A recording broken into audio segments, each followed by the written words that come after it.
Did you miss me? Last year, I indefinitely took a break from my short-form review series, Adequate Shorts. I just preferred to focus more on these larger video essays, and the way YouTube is currently structured meant those smaller, more for the core audience videos would actually hurt my channel more? I don't know. But I like that it always made me excited to keep up with everything. I want people to know that film is both historical and living and breathing. So I didn't want to totally abandon the idea. And then 2024 went on to become such an interesting and beautiful year for film, and I felt like maybe a list like this would be my way of highlighting some of them. I mean, what a year it was. There were some films that I liked that others didn't. Some films that others liked and I didn't. There were weird experiments, political protests, nostalgia trips, lots of films from fellow trans directors, and many, many others that are so numerous I lose track of time to discuss all of them. There was also whatever Amelia Perez was. From penis to vagina. There even was a movie about a pop star I never heard of where he's a CG monkey. And I actually liked it for some reason. But if I was going to do a list like this, I had to have some rules. I didn't want to just throw it up at the end of the year because, well, if you're at all familiar with award season, you'd know that award season extends into January and February when it comes to coming to theaters. The release schedule is really built around coming out in New York and LA in that year, so when it comes to people like me, not in New York or LA, yeah, sometimes we need more time to actually get them here. And that's the reason I kinda wanted to give myself ample time to at least get a solid collection of current films on the docket for discussion. Obviously, I could never watch all the movies that came out in 2024. I used to try to do that, and yeah, no. Gotta know your limits. Gotta know your limits. So if not at the end of the year, how much time would I give myself? And then it hit me. How about around the Oscars? In fact, originally I was planning for this video to come out in Oscars week, but this ended up taking longer than intended, so... Oh, don't give me that look. This takes time, you know? Regardless, the Oscars seemed like a good milestone to measure by. After all, I've watched the Oscars every year for about a decade now. And that is admittedly not out of respect. I want to be clear, the Oscars almost never get it right. They are often wildly predictable, and when they're not, it's more often baffling than it is for the better. Though I will say, in the last 10 or so ceremonies I've watched, they're at least getting better at picking more picks I align with. Birdman. Parasite. Though one time they still managed to fuck it up somehow, almost out of disbelief they made the right choice. I'm sorry, no. There's a mistake. Moonlight, you guys won Best Picture. But some of the time, it goes... Green Book. Crash. Jesus fucking Christ. But in reality, I watch for the same reason I watch the Super Bowl every year. Regardless of how shitty it is, it's an event. It is the film event of the year. It is one of the few times I can introduce some of these films to everyday people. And if that means I can also mock the train wreck, I'm happy to apply myself. Hell, I've actually streamed my reaction to 4 of the last 6 ceremonies over on my Twitch channel, and this year was no different. This video was actually supposed to come out beforehand and promote it, but again, I tried. But here it is. I've given myself about the same time frame as the Oscars. Let's see if I do any better, showing you what I think you need to see from last year. Now, when making this list, I had to set myself to limits, and in the last decade, the one I've set for myself is a top 10 with 5 honorable mentions. Now, I can expand the honorable mentions if I feel I need to, but I feel like 5 is just enough of a baseline to make it so it's manageable, and so there is an easier line to cut off from. And even with these honorable mentions, I still felt like I had to cut a lot of great films from discussion. That's what you're seeing now, the stuff I didn't have time to write paragraphs on, but would still heartily recommend. Yes, this entire section has been clips from those films. This one too, and this one for sure as well. And I remind you, these are the ones I didn't have as much time to talk about. So to celebrate a wonderful year in film, join me in celebrating its best. The Substance is one of the most gutting films I've ever seen. I think what I appreciate most about The Substance is that it immediately knows that the concept in itself has been done before. Body dysmorphia and eating disorders represented through horror is not a new metaphor, so it allows itself to have a bit of absurdity and fun with the subject, in favor of focusing more on its actual goal, being as viscerally accurate to the feeling of body dysmorphia I've ever seen on film. Like, it is clearly learned in its peers how body horror films can take metaphor and manifest it in reality, society being a huge influence here. But The Substance itself is uncomfortable in a way that felt like you were sitting there experiencing it yourself. And if you're like me, watching yourself on screen in a way. Okay, not just in a way. At times it felt so personally relatable that it felt like being displayed naked on screen in front of the entire theater. And as uncomfortable as that can be, it is a feat in how it manages to accurately grab at that feeling. And the performances of Demi Moore and Margaret Qualley really bring it all together. They are so emotive in playing on each little tick and subtlety which the camera plays off with its off-kilter, often high-speed tracking shots, and zoom-ins on features that are fine. They're fine. But not if you're weighing yourself on perfection, the way society trains women, especially women in the spotlight, to view themselves. It is a film that overwhelmed me. It was one of a few this year that I literally left the theater and just sat in my car for 15 minutes, because it fucked with me that much. And I can go on and on about the little details here. The fact that the activator is said to not be used more than once, but there's 2 doses of it in the package. The fact it provides you with all the resources to abuse it, and the support line just says, stop thinking about it. It's brilliant. Truly one of the best of the year. And so physically shaking, it's hard to view it as anything but self-aware, and yet wildly personal.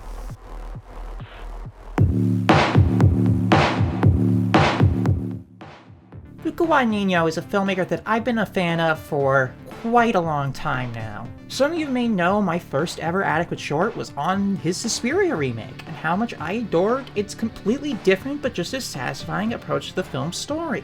I love Bones and all, Call Me By Your Name is a personal favorite of mine too. I'm honestly quite a big fan, so I knew when this film was announced I was gonna be in for a time. Especially when written by... wait, the potion seller guy? Hello, potion seller. I am going into battle, and I want your strongest potions. My potions are too strong for you, traveler. And this film delivers on the expectations set by its bisexual throuple cinema peers, Y Tu Mama Tambien and The Dreamers, with a blisteringly sexy and fun, competitive as hell sports movie that is just one of the most interestingly shot in that genre ever. Like, look at this! Trent Reznor and Atticus Ross deliver what might be the best score of the year, but to be honest, you'll hear me say that again for a different Guadagnino film later on. Zendaya is absolutely devilish in how she toys with both of them, and yet always has the sentimentality underneath to keep you caring for her. Same with the prickly prick that is Josh O'Connor, and the dedicated, but admittedly more tame, Mike Feist. It's all just a blast to experience, and I'm not surprised it caught fire like it did. It is intoxicating.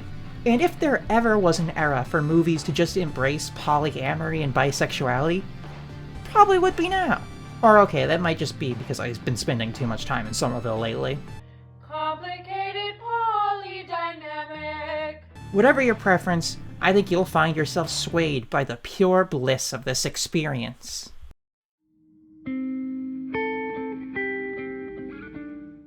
In my opinion, the most important film of 2024. Taking place from 2019 to 2024, the documentary covers Palestinian activist, journalist, and filmmaker Bassel Adra's attempt to keep his home village in the West Bank from being destroyed for an Israeli military training ground, alongside his co-director, a sympathetic Israeli by the name of Yuval Abraham.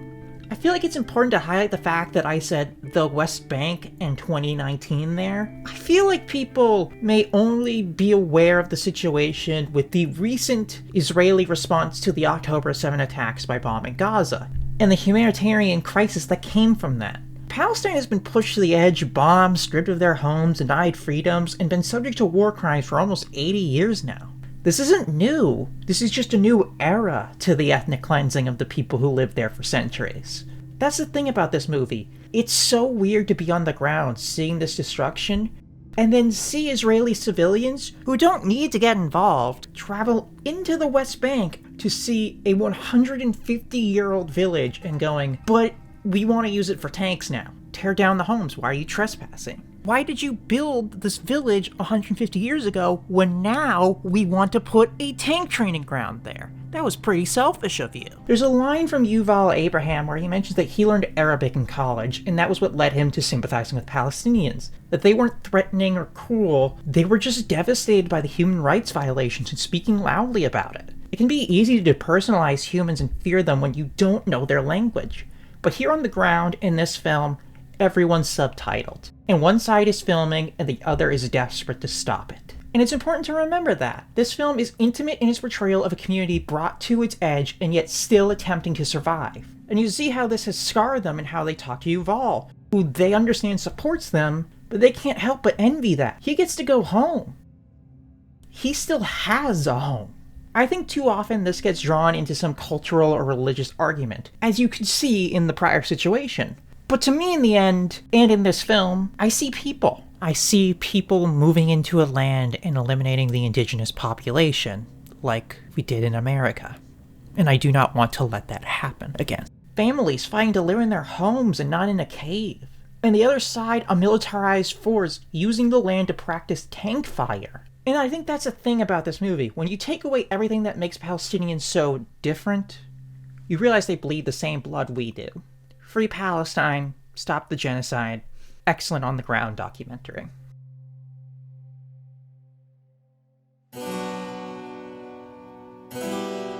There were a lot of films last year that definitely felt unnervingly close to very real scars that haunt me. And I think that's great. I think art should shake your emotions when it comes to the world. Give you experiences that challenge you to change the world for the better, or show something that you personally felt and making you feel not alone. But sometimes you need a movie that is just universally revolting. And Red Rooms does that by taking on the ever-present true crime phenomenon, seemingly exponentially gaining in popularity since American TVs were interrupted with that white Bronco chase. And it is the most traditionally disturbing movie of the year to me. Yes, others disturb me in ways that cut to experiences I had, and that hurt. But if you're looking at a film to just recoil at in horror going, no, no, no, stop, this is it. There is a point where it goes from a quiet study in the culture surrounding true crime to the dark side. The way we obsess with cases until we are making real dead relatives hear voice acting and Netflix TV recreations of their loved one's murder. In truth, in some ways, the true crime industry is built on exploiting the tragedy of others for the thrill of it all. Lie to yourself if you're trying to solve the case when you're really just here for the same reason people watch Live Leak. And the mysterious fakeness of Juliette Gay-Appy and the naivete yet innocence of that in Lauric Babon really make for a true dual performance to be reckoned with. And Pascal Plante's unwinding direction, this horror that takes from Tessis, Cachet, and Les Diaboliques, that feels so precise and knowledgeable with its understanding of the digital landscape, really ties it all in. There are multiple scenes in this film that left my mouth agape in pure agony. And that is a sign of a truly effective and deconstructive thriller. Just maybe prepare something to decompress afterwards, because, oh boy.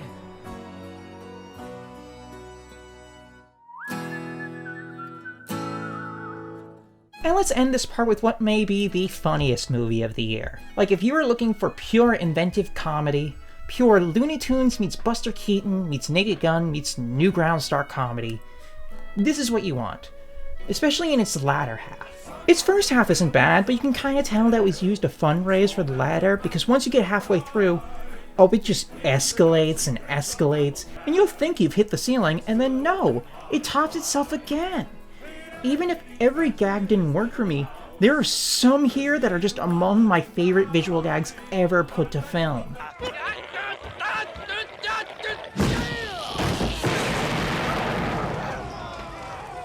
The malleability of keeping it a mix of live action and animated elements always keeps it fluid yet still grounded. Like there's a heightened cartooniness, but we can see the scars, we can see the flesh and blood, so it maintains the Chaplin, Keaton, madcap energy of how are they doing this? And with this being the directorial debut of Mike Cheslick, I wouldn't be surprised if this is just the beginning. Silly, darkly funny, and an absolute blast. An easy recommendation. And finally, not officially part of the list, but before we get to the top 10 proper, I'd like to thank one other movie, and a director I'm proud to be able to call a friend. A movie that I could not include because I'm in it. Briefly, barely. It's a voice extra role. But it counts. It counts. I'm in a movie with Bob Odenkirk, and it counts. For real, I felt like I couldn't make this video without thanking my extremely talented and supportive filmmaker in arms, Vera Drew, who needed a voice extra one time during the pandemic. I volunteered, and now I can somehow play 7 Degrees of Kevin Bacon with myself. It's 3, by the way. It's just a film I'm so glad got a lot of love this year, so glad I could be a part of, and while I'm inherently biased and thus leaving it off the list, if you're watching this, Vera, thank you. Not just for this, but for believing in me as a filmmaker. You're a true icon. But now, time for the main event. We got a top 10 to talk about here, and I want to do what I can to highlight a great year for film. Let's do this.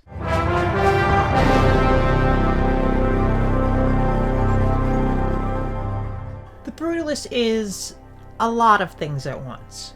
Of course it is. It's nearly 4 hours long. And yet, it never felt like it moved slowly. Every second felt earned. Like you were actually watching decades in a man's life. And it certainly is dense. Like I compare watching this to how I felt watching Tar, where the film is focusing on so many hot button issues, so many things that feel like they could be disastrous if done poorly, and you wait for the place to drop and no, it pulls them all off with incredible subtlety and intelligence.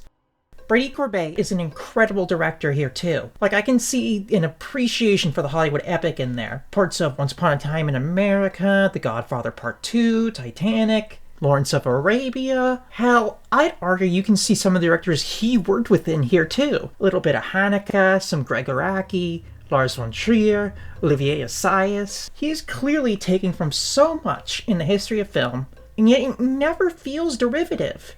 It feels like it earns its title as the return of the Hollywood epic. Don't forget an incredible lead performance by the always great Adrien Brody, who really makes Laszlo Toth feel like a real complex person, where we can fill in the blanks the film gives us on his backstory. And I really didn't mind seeing him win Best Actor, because he really was the best of the nominees to me.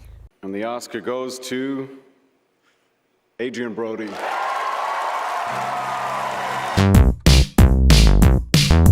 Felicity Jones too. Really, this may be her best performance yet. But of course, I have to mention more than anything, Guy Pearce.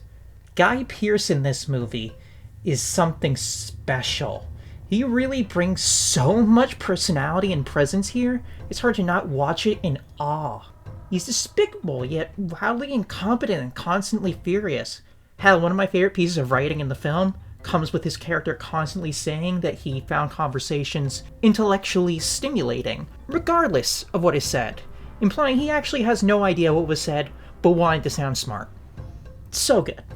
It's going to ruffle some feathers for sure, and the second half, which really puts it over the edge for me, also is not without its detractors. For me, though, it is well deserving of all the love it's been getting.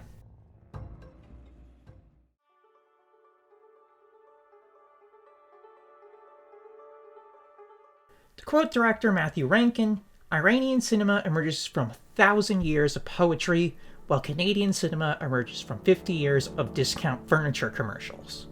The idea of bringing these 2 points on a cinematic compass together is both absurd and beautiful. That really is the essence of this film, taking poetic influences from the works of Iranian masters like Kiarostami and Celeste, and mixing it with the surrealist absurdist combo that is reminiscent of Jacques Tati and the comedies of Buñuel. For long in Canada, there's been a cultural war over the Anglophone and Francophone spaces. Rankin's solution? Fuck it, they speak Farsi instead of English now. And yet, Winnipeg is still itself. You just see Tim Hortons double-doubles ordered in Farsi. It is bizarre in such a lovely way. The story here is one of absurdity meeting culture and coincidence. Winnipeg, like any city, has its own districts. They're just themed after whether the building is gray, beige, or tan. A moment of silence is held next to a buzzing highway. A tour guide brings you through a dead mall. And yet, despite the incredible absurdity, it all feels so real at the same time. You sit there and you realize just how much of a coincidence the founding of Canada is. That the English and French colonized it, it could have been anyone. It wasn't even their land to begin with. To say anyone isn't a real Canadian is truly absurd, because in the end, we all have the same poetic souls of those Iranian filmmakers we love dearly, and the stupid local pride that makes ugly TV ads nostalgic. Because the real uniting force are the people you know, regardless where they're from originally or what language they speak. And with an incredible ensemble, including the director playing himself, it all comes together in what I think is one of the most undersung films of this year. Give this a chance, please. Stumble on it coincidentally, like $1 frozen in the snow.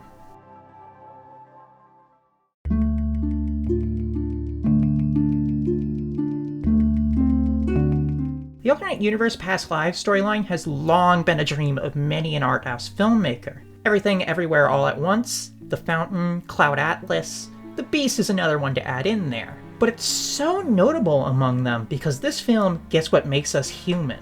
Our emotions, our experiences, ourselves. Set in a future led by AI where we are encouraged to undergo a procedure to remove your emotions through viewing your past lives to render yourself more efficient, a woman continually runs into memories of a rekindling romance through the ages.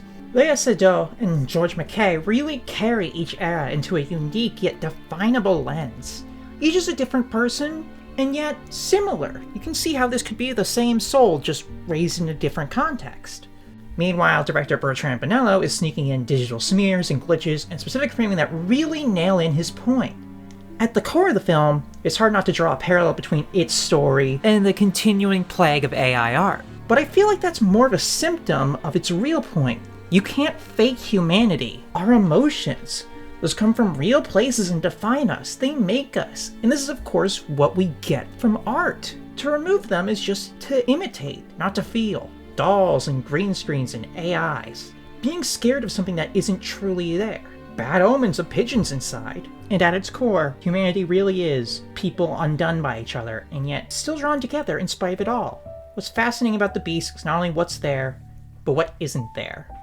What we imagine, what we remove.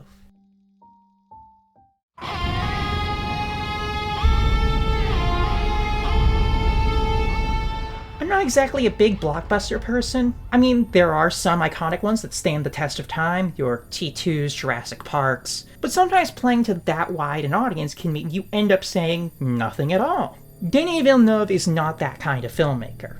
For over a decade now, he has yet to deliver a film less than great. In the time I've been paying attention to film, there have been very few directors quite as consistent as Denis Villeneuve.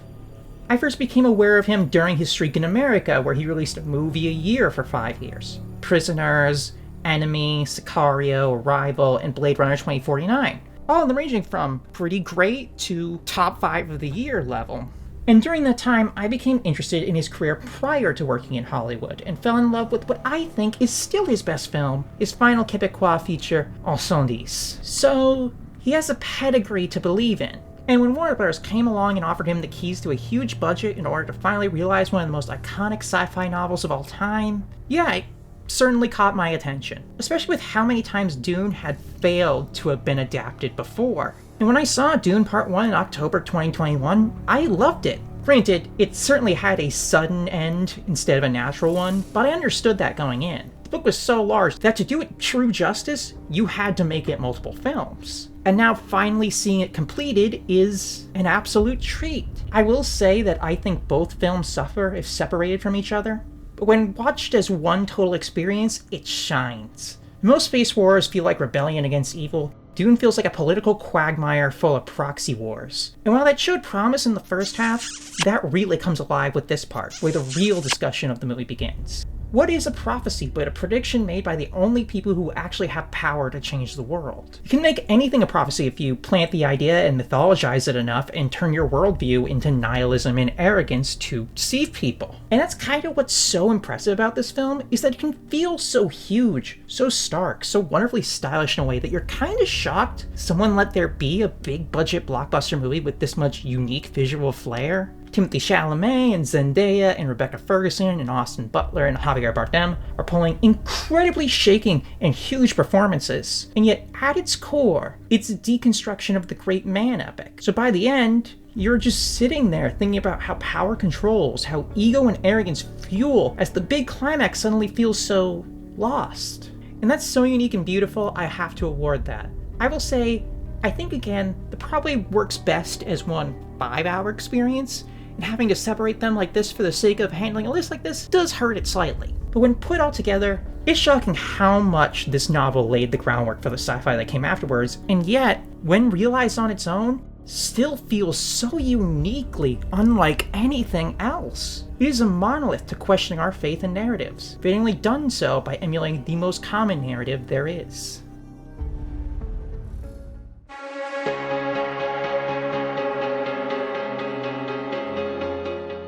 This film has definitely been a bit controversial.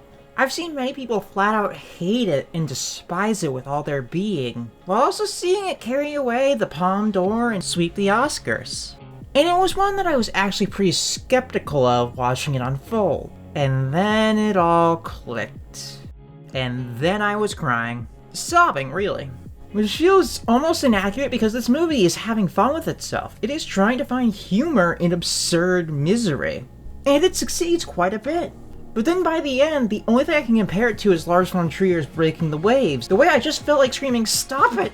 Stop it! They've had enough! Stop it!" And that's kind of the point. Mikey Madison wonderfully plays Annie in a way that imbues her with a lot of power. She feels confident and fierce, and you give her this fairy tale Cinderella situation, and when it starts to get ripped away from her, you sit there and think, if anyone knows how to not lay down and take this, it's Annie. And she doesn't. She fights back, which makes it all the more heartbreaking when it gets worse and worse outside of her control, as she's made to feel like a pawn. You see her fighting, you see her spirit, you see her put on a strong face while obviously scared shitless. And that just made me look at her as this beautiful, strong character. It reminds me a lot of a previous Sean Baker film I love a lot by the name of The Florida Project, where in that film, you're watching these impoverished kids try to make the most of their lives. But you know that most of this is out of their control. It also reminds me of Zola in that movie is also a nightmarish yet funny odyssey starring sex workers. But what really truly separates Anora from so many others is just that it tapped into something real. The feeling of being an adult, being pushed around and abused, and yet standing your ground, and then no one cares. Why don't they care? I'd care if I was hurting someone like this, and that just overwhelmed me until I was left staring slack-jawed at what is one of the most haunting endings I've seen in film all year. Just hit close to home. Truly. Call it attached or unserious, but for me, it worked at delivering the true gut punch of reality. That it can sometimes be funny and sad, and sometimes people will fuck you over and not give it a second thought.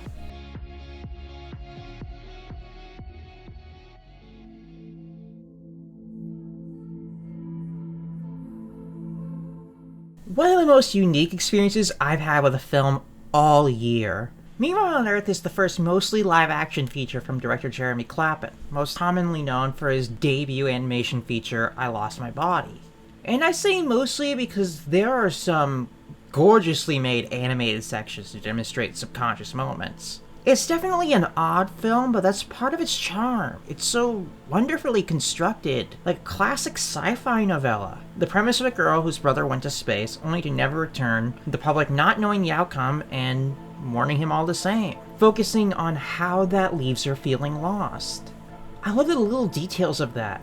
Their special place is observing the stars, that the memorial for her brother is placed in a rotary, so in order to view it you have to keep yourself in a circle. Megan Northam imbues the lead Elsa with so much humanity and longing. It's one of the finest performances of the year.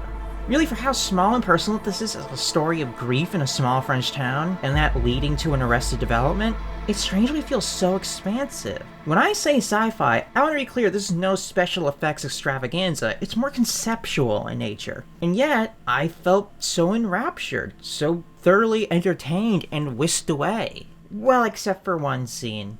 Yeah, I'm not going to spoil too much, but there is a graphic sexual assault scene in this film that feels completely unnecessary. It is ultimately just one scene in a film I utterly fell in love with, but I do have to note it because of all the scenes to misstep on, that is a subject you need to do right if you're going to do it at all.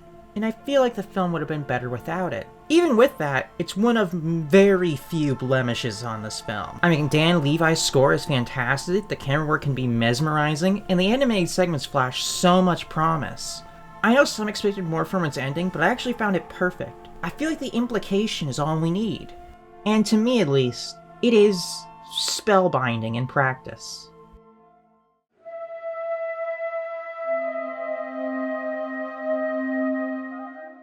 And here we finally come to the other Luca Guadagnino and Justin Kuritsky's collaboration of the year, their divisive adaptation of William S. Burroughs' novella, Queer.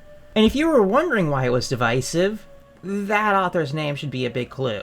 William S. Burroughs has always been a difficult writer to parse, even in his original written form. Anyone who has read Junkie or Naked Lunch can tell you that. So to try and adapt Burroughs, one is going to have an uphill battle. And by uphill, I mean about 90-degree right angle. And yet, I think they did it. Queer's original text isn't even truly considered finished. And yet, they make a compelling narrative that takes the surreal approach of Burroughs' writing style and extends it to a visual lens, one that actually shifts with its eye-opening epilogue. On a technical level, it's quite a leap in terms of honoring the text, expanding it so it becomes a true narrative. Daniel Craig is fantastic in this, showing desperation and need for company behind a calculated, intelligent demeanor that slips to embarrass him sometimes. The vibe you get with Daniel Craig's character William Lee is that he spent a lot of his life deconstructing and philosophizing and being cynical to distance himself away from the fact that he actually feels quite alone. And it shows in the quiet yet beautiful sex scenes in the project. I mean, I can't show any of them obviously, but believe me when I say the carnal passion of Daniel Craig in this movie is incredibly well done. Like to the point where I genuinely thought, damn, he's really going to town on the dick like a pro. The dreamlike epilogue that truly embodies the idea of a ghost of a memory, the desire to reach into the past and change how things went, it all works so well. Drew Starkey has a star-making performance as well. While the seasoned Craig may slightly outdo him, I think this performance showed that he can carry more of a movie than just being fourth billed like he usually is. And Jason Schwartzman as a sweaty, slutty, kinda pathetic but always funny gay man was just something to behold, honestly. Everything works. This is Mukti Prom's best cinematography work in a year where he made 4 movies. Trent Reznor and Atticus Ross's score here is a lot more understated than it is in Challengers, but it delivers just as well. Again, it has an argument for my favorite score of the year. It ebbs and flows like a pulsating river. I feel like this is his score most like his Heroes and Coil would do with Derek Jarman. Honestly, I can see why Guadagnino considered this his most personal work to date. It really feels like a personal, trippy, passionate work, created with care, but wielded like a shotgun. Just as Burroughs would have wanted.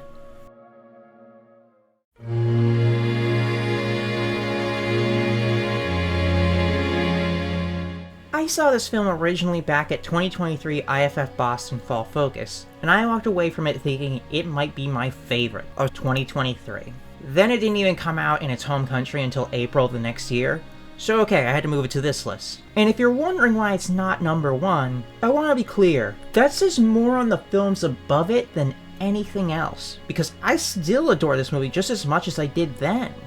I first became familiar with Hamaguchi's work with Drive My Car, as did a lot of people, a film I adored so much that it could really only be rivaled by, well, this film. And that's kind of shocking because this wasn't intended to be a film originally. It was just meant to be a 30-minute short film set entirely to music by Eko Ishibashi with no dialogue. But as it went on, Hamaguchi began to come up with more and more ideas, and it expanded to a full 100 minutes. As a result, the film is very much willing to take its time and take solace without dialogue. There's something very peaceful about that. While Drive My Car was a very personal, emotional journey, this one finds its calm in the beautiful scenery and the appreciation the village has for it, contrasted with the proposed glamping site upstream that they are attempting to sell the village on. With a cast of mostly non-professional actors with very few credits, it all feels so naturally lived in. And you'd think the experience might harm the film, but in actuality, they escape into these roles. And it's not too shocking this started out as a purely music-based project, as Eiko Ishibashi's score, and yes, I'm doing it again, may possibly be my favorite score of the year. Match that with some wonderfully hypnotic camera work and brilliant blocking for long shots, and you have a piece of audio and visual beauty. But it's actually the last edition that really makes it, the writing. It's kind of shocking to hear they started production without any dialogue, because what is here is so incredible. Hell, it has some incredible gags in there that are subtle, but very much play off the absurd nature of trying to get a PR team to sell a remote village on the most ephemeral idea. And yet, it's still a largely purposeful, very enriching narrative that creeps in with horrifying dread as it goes on. Yeah, there can be a few good lines in there that make you chuckle, but its ending still gutted me. Just an utterly fantastic experience. Hamaguchi said a lot of the film was inspired by works of the then recently passed Jean-Luc Godard. And I can see that. This feels like the fine, subtle hands and love of film that was also in Godard when he did the 7-minute tracking shot in Weekend. I think the real lesson to be drawn from Hamaguchi's work in both this and Drive My Car is that we are dealing with an auteur with a precise hand and a deep passion for everything he makes.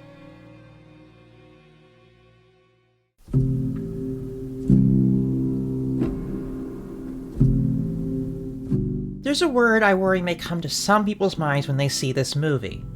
Gimmick. It isn't necessarily a dirty word, but it feels like it here.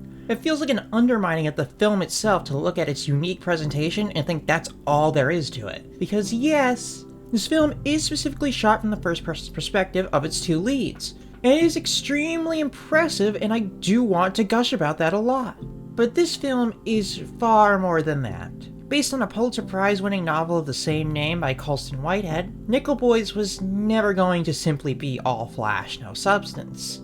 And while I can't attest to the adaptational changes from the book, as I have not read it personally, I can say that devastated reviews calling it masterful weaving tale of a history of black pain was very much apparent in my watch of this film. That's the thing, not only is the technical side of this also impressive, like, how do you do this, oh my god, but the film has a subtlety and grace. It allows things to be seen, not said, implied, not described. The two leads, played by Ethan Harris and Brandon Wilson, bring wildly understated yet incredibly full performances. There's a subtlety to it. This is a movie about a lot of pain and torture, but it's also a story talking about a brutally racially segregated reform school modeled after the very real story of the Dozer School in Florida. When you're in a situation like that, yeah, it's hard to really have show-stopping monologues or blow-ups. So instead, Harris and Wilson master the art of the subtle built-up trauma. A feeling of hopelessness with righteous anger hidden so far beneath that is undetectable by the school higher-ups themselves. The first-person perspective allows a lot more focus to be drawn to little movements and elements that show how these characters handle themselves and their personal tics.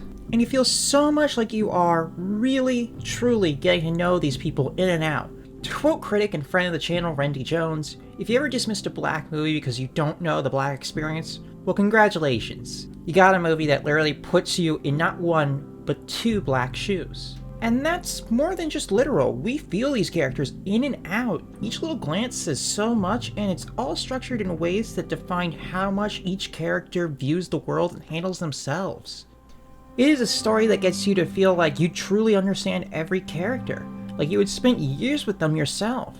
And that's all without mentioning the fantastic supporting cast. Daveed Diggs as future Elwood delivers a performance that you'd think would be hard to evaluate given the style and approach of this movie, and how his segments are shot from behind him at all times. I mean, it is basically just his voice with no facial tether to guide you, and yet it's completely amazing. Hamish Linklater too. I mean, this is the guy from the New Adventures of Old Christine? Jesus, he's absolutely terrifying in this. And of course, the performance of the film goes to Ingenue Ellis Taylor, who not only was snubbed for a nomination for Best Supporting Actress, but frankly, should have handily won it. I give her my award if it means anything. There's one delivery she does at the end of this film that anyone who's seen it knows, and it breaks me every time. A lot of this movie breaks me. The finale is one of the most heartbreaking I've seen in years. And again, look at this! Not only is it impressive on a technical level, like seriously, every cinematography award this year should go to Jean Maufray, because it's one thing to direct and construct these shots, it's another to personally keep every technical piece in place. But also, the film itself is so full of style outside of it. The color grading is rich and full of deep contrast, the lighting feels dynamic and always so real. The structure and form of this film is often willing to shake the ideas you might have had about how this will be told. There are segments of just cuts to footage from the era to paint analogous themes, and it always feels so beautiful. Probably also because Alex Somber's score is also fantastic. Oh, and I feel like I haven't mentioned the name of the main responsible yet. I pointed out how brilliant, how technically special, how dynamic and stylized it all is, but I've held off in saying Ramel Ross's name for a reason. This is his first ever narrative feature, and only his second feature, period. This feels like the work you'd see in a film class 20 years from now, painted as one of the most defining movies of the 2020s, and here he is doing it on his first go-around on a non-documentary project he helmed. That's... wow. It's not getting its full due now, it's getting wildly underappreciated at award shows and the like, but I promise you, this is a classic in the making. It is truly a masterful experience. But it wasn't number one. Truth be told, it probably would be in most years, but this year brought with it a film that personally felt like it was made for me, and I think you all saw it coming.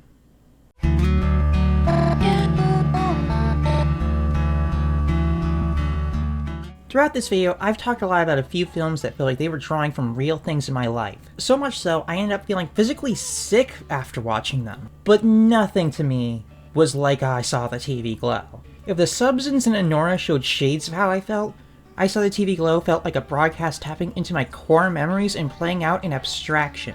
It is hauntingly accurate to how I truly felt growing up trans and feeling like my depersonalization must just be all there is to living. Jane Shunrun masterfully conjures images that feel carved out of time and space, the way you remember things, not how they actually looked. Dark corners and bright stars. It always feels so ethereal. Justice Smith delivers a performance that is so utterly gutting, so emotionally real, that I gently walk out of it going, is Justice sure he's cis? Because that was laser accurate. Jack Haven does a great job in support, serving as the pink opaque watch-along crew's backbone. They give a strong, deeply real-feeling approach of an experience that resembles so many I've known in queer spaces.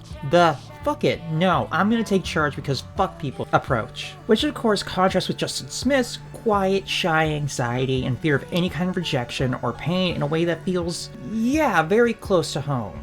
Fred Durst being in this movie seemed like it was going to be a joke, and then he delivered one of the most single-handedly intimidating performances I've seen in a bit. And to think, it was the same year he did this. Who the fuck are you? I was somebody, but the old world, that's gone.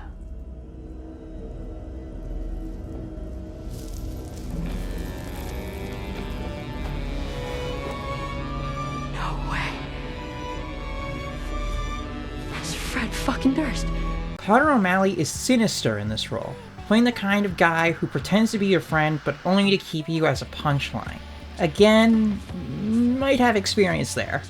And you know a script is something special is truly doing its job right when it's somehow giving cis people contact high dysphoria. Seriously, half of the middling reviews I'd see would be people being like, I didn't like it, it confused me, it made me feel weird and confused and gross and I don't want to think about it. Welcome to the first 18 years of my life, motherfucker! To me, it is just the kind of film that spoke to me truly. I walked out wishing I had made that. Most films, I don't feel like that because, yeah, they feel like someone else's idea. The minute this movie ended though, I just felt heartbroken but vindicated. Reliving some of the worst scars of my life hurt in a way. But nothing felt more satisfying than finally, for the first time in my life, being able to watch a movie and say, I saw myself on screen. I've never felt that way. Often film is an abstraction for me to understand others. But this felt like I cut myself open and bled all over the celluloid. Frankly, there's so much to talk about here, but I'll save that for its own video. So, yeah, hope I at least encourage you to put a few of these you maybe haven't seen on your watch list. Yeah, I recognize with everything going on in the world, it can feel overwhelming and intense, but it's important to remind ourselves of these human connections. The experiences we share through art are also here as well and push us towards a better world. Yeah, maybe it seems a bit silly to look at all of the chaos and go, yay, movies! But you gotta remember to find things you enjoy in life. Not as distraction, but as reminder that the feelings we get from movies and just any kind of deeply emotional experience in general is something that fills our lives with purpose. If, as I theorized, art is humans directly communicating emotions and thoughts and understandings to each other, then remember that. Seek the human everywhere you can. Learn from it. Enjoy it. In the little beauties of life. And yes, the cinema. Honestly, this project was an intimidating one to attempt for the first time, but I feel like I was helped by just how incredible some of the films of 2024 were. Releasing my last video after almost a year of effort and struggling with depression and just the relief of getting it done and feeling like I really was improving and continually making the best videos I can each time, with the video being my best performing ever? Yeah, that was one of the reasons why I keep doing this, why I enjoy doing this. I love doing this. And another reason why I keep doing this was because all of you continue to support me and tell me you wanted to see more. But even beyond all the sappy stuff, I just got to experience so much good art last year too. I'm tempted to do a video on all my favorite albums of last year because I am also a huge music geek. Speaking of music, I'm also a big Kendrick fan, so I also had that going for me. I only really got to play 2 2024 games because, listen, my backlog is fucking huge. With one of those being Balatro, almost exclusively because I can play it on my phone. And the other game I played in 2024 was Persona 3 Reload. Because yeah, if you didn't know, I'm a giant Persona mark. Game and the movie. And of course, I loved it and thought it was one of my favorite games ever. Taking a classic and improving it even more. Hell, I even got to see my local Boston Celtics win their record 18th NBA title. Slam dunk. So even if I didn't make the Oscars deadline, even if I'm not sure I'll do this again next year, even if it's a weird time for everyone, I hope I at least gave you some movies to maybe consider watching, or if you've seen all of them, at least a new perspective to maybe see them from. And with it all over, let's celebrate the fact that there were a lot of good movies last year. And also that Emilia Perez didn't win Best Picture, thank fucking Christ!